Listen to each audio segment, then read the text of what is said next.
ভৌতিক ঘটনার সমস্ত গল্প শুনতে সাবস্ক্রাইব করুন আমাদের ইউটিউব চ্যানেলে। নমস্কার, সকলকে স্বাগত জানাচ্ছি ভৌতিক ঘটনার 21 নম্বর এপিসোডে। আমি সোমনাথ আছি আপনাদের সাথে। সাউন্ডে সুমন আর গ্রাফিক্স এবং এডিটিংয়ে রয়েছেন সোম।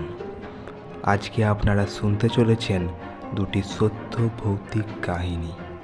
তাই আর বেশি দেরি না করে আমি আজকের প্রথম গল্পটি শুরু করছি।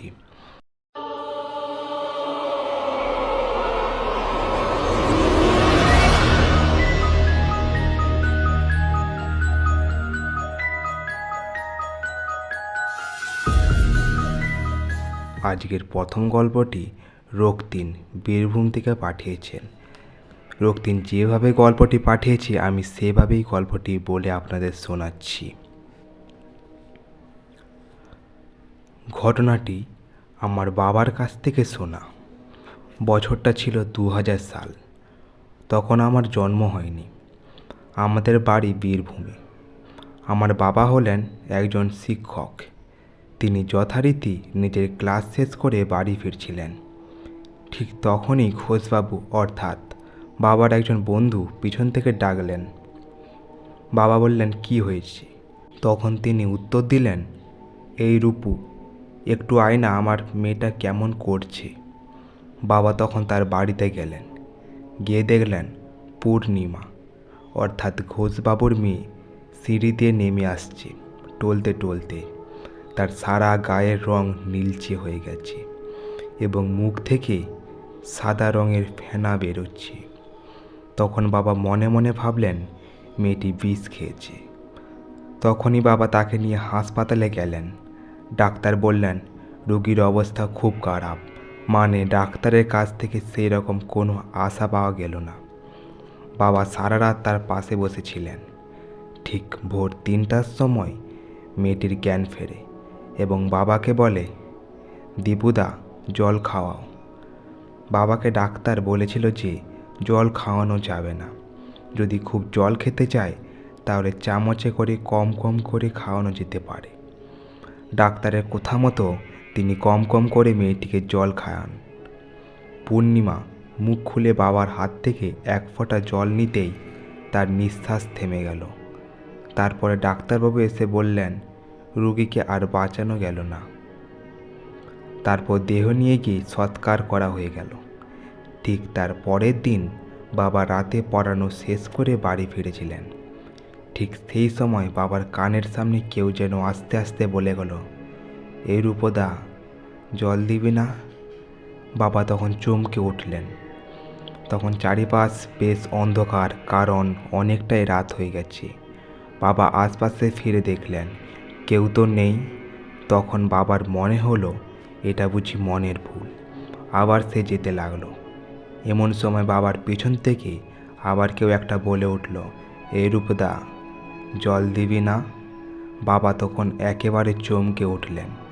তার শরীরের ভিতর দিয়ে একটা কাঁপানি বয়ে যেতে লাগলো। বাবা চারপাশ দেখতে লাগলো, কে বলছেন এই কথা? তখনই আবার শুনতে পেল সেই রূপদা, জল দিবি না? বাবা এবার খুবই ভয় পেয়ে গেলেন ও বুঝতে পারলেন এটা ঠিক পূর্ণিমা। বাবা সেই মুহূর্তে দৌড়ে বাড়ির দিকে আসতে লাগলেন, আর যেন তার কানের পাশে কেউ যেন বারবার বলছে, জল দিবি না? কী রে, এই রূপদা, জল দিবি না? বাবা যখন বাড়িতে এলেন তখন তার সারা শরীর থেকে ঘাম বেরোচ্ছে। তারপর তার মারাত্মক জ্বর হলো।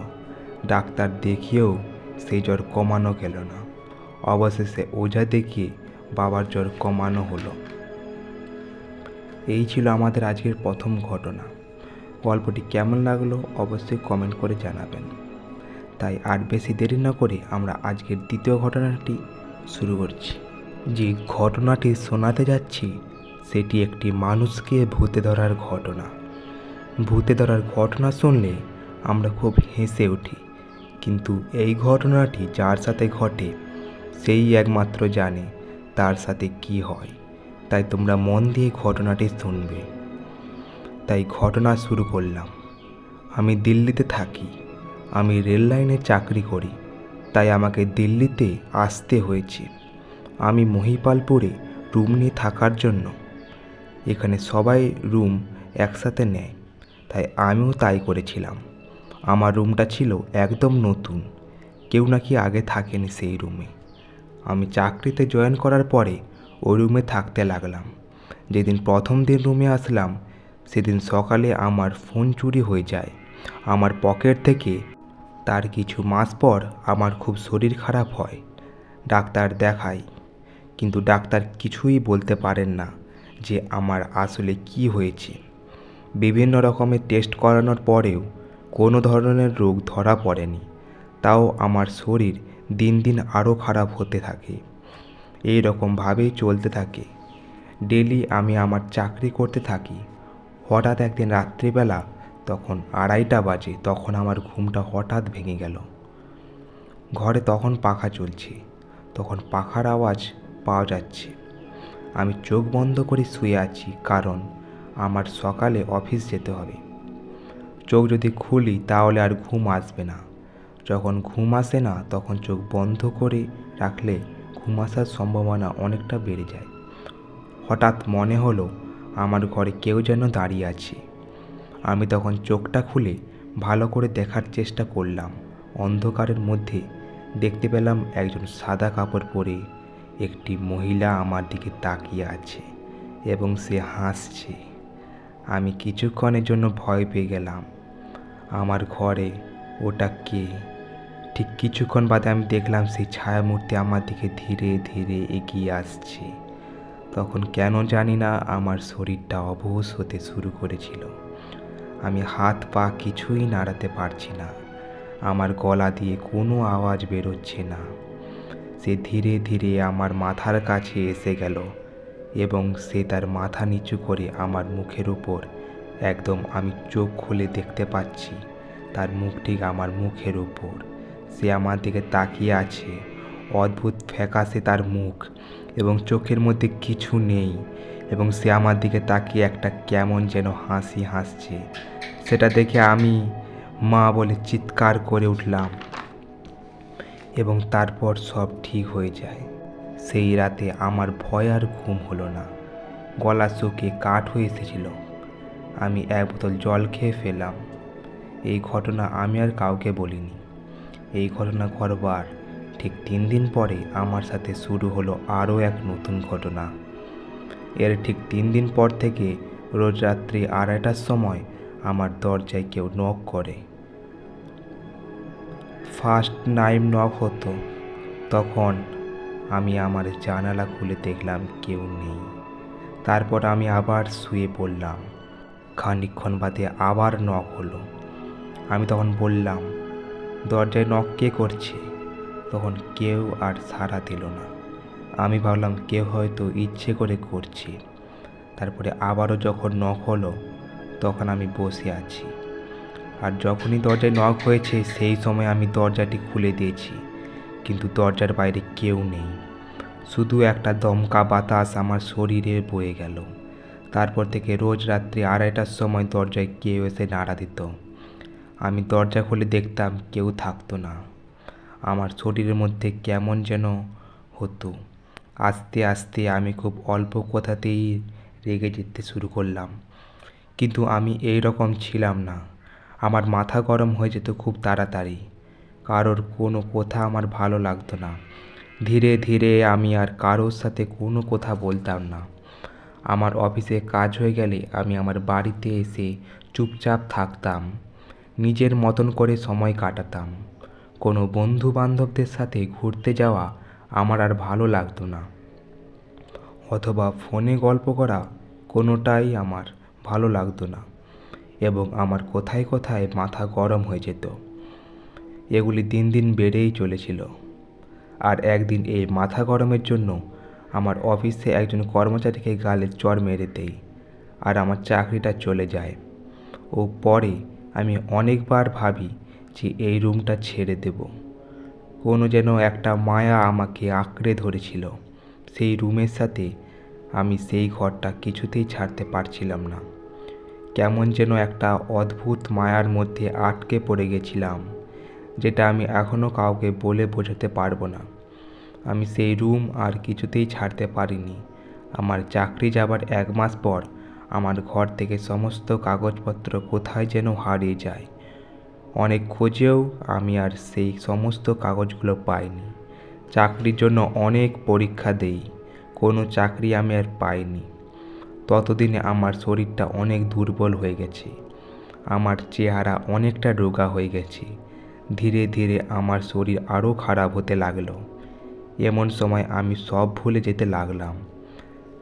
আমি তখন কি হচ্ছে তাও সব ভুলে যেতে লাগি, বা কোনো একটা দরকারি জিনিস যেটা আমার মনে রাখা দরকার ছিল সেটা আর আমার মাথায় থাকে না।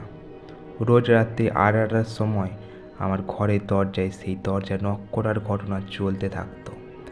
আমি যেন কেমন পাগল পাগল হয়ে যেতে লাগলাম।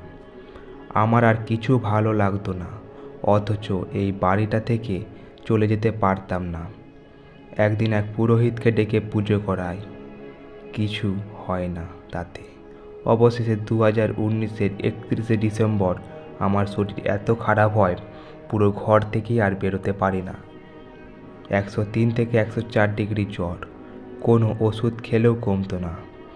3 ঘন্টা ঠান্ডায় কাঁপতাম, পরের 3 ঘন্টা ঘেমে যেতাম শুধু। তখন ঠান্ডা এত লাগতো যে গরম জল গায়ে দিতাম, কিন্তু কিছু অনুভব হতো না। আর প্রচণ্ড যন্ত্রণায় ছটফট করতাম।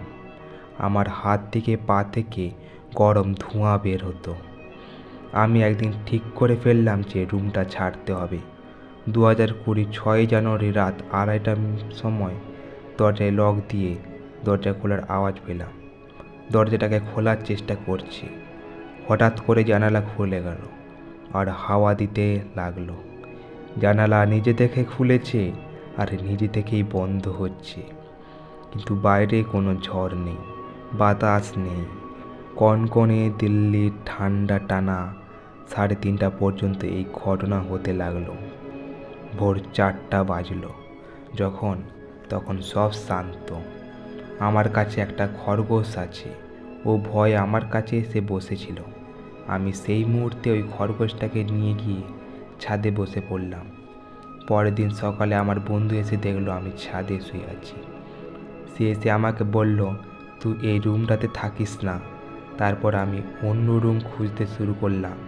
তখন কেন জানি না নিতে পারছিলাম না এই ব্যাপারটাকে, এবং আমার মনে হলো আমি যেন সব দিক ফিরে পেলাম। অনেক দিন বাদেও আমি ভাবলাম আমাকে অন্য রুম খুঁজতে হবে। এতদিন কি আমি একটা ঘরের মধ্যে ছিলাম? হঠাৎ একদিন দেখা হলো এক ভাইয়ের সঙ্গে। সে আবার আমার রুমের পাশের রুমে থাকতো।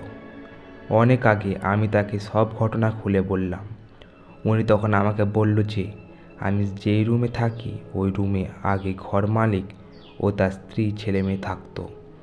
ঘর মালিকের ছেলে ও স্ত্রী গলায় দড়ি দিয়ে মারা যায় তখন রাত্রি 2:30টা সময়। ভোর 4টার সময় তার দেহ নামানো হয় তাদেরই সামনে।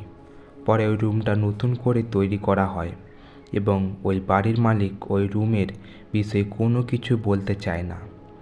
যেহেতু সেই ভাই অনেক দিন আগে থেকে সেখানে থাকতেন, তাই তিনি সেই ঘটনাটি পুরোটাই জানতেন। সেই দিন দুপুরে আমি আমার রুমে এসে দেখি সমস্ত জিনিসপত্র এলোমেলো হয়ে চারিদিকে পড়ে আছে, এবং এর ঠিক পরের দিন আমি শুয়ে আছি আমার বন্ধুর সেই রুমে, রান্না করছি। এমন সময় আমার রুমে আগুন লেগে যায়। আমার বন্ধু আমাকে রুম থেকে বেরিয়ে আসতে বলে, কিন্তু আমার বন্ধু বলে আমি নাকি তাকে অদ্ভুত একটা হাসি দেখিয়ে উত্তর দিয়েছিলাম। আমার বন্ধু সেখান থেকে আমাকে নিয়ে নাকি বেরিয়ে যায় ও আমি অজ্ঞান হয়ে যাই। তো এই ছিল আমাদের আজকের দুটি ঘটনাটি কেমন লাগলো অবশ্যই কমেন্ট করে জানাবেন, আর লাইক শেয়ার করতে কিন্তু ভুলবেন না।